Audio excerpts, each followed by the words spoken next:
Installing one of our classic garden doors has never been easier. Today we're going to show you some easy tips and pointers for hanging your new door. Before you begin, there's a few things to make sure of. First, we highly recommend hanging your door on a minimum size of 6x6 wood post or minimum size of 4x4 square metal posts, both set in concrete for stability. Second, when figuring out the width of your doorway, be sure to add 1 1/4 inches to the width of your garden door to ensure enough space for your hinges and your latch. Lastly, be sure your posts are plumb and square to each other. In this video, we will be installing the hinges 8 inches down from the top and 4 inches from the bottom of our garden door for a good balanced look. If you have a pool, be sure that your door opens out and away from the pool per regulation. Secure the hinges to your doorposts, making sure the space between your door and the posts remains the same from the top all the way to the bottom. Today we're installing D&D Technologies magnetic gate lock. If the door is going near a pool, spa, pond, or any other water feature, install the latch at California regulations height of no lower than 60 inches.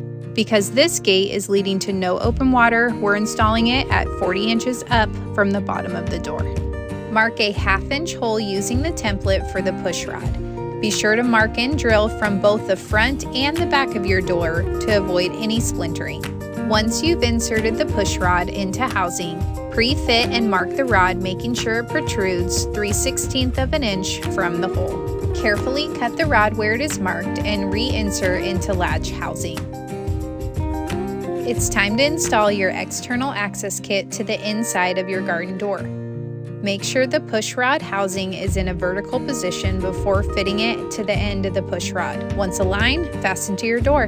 Next, fasten the latch keeper to your fence posts and adjust the catch by winding the adjustable screw. Once this is done, press on all the dress caps for a crisp and clean finish.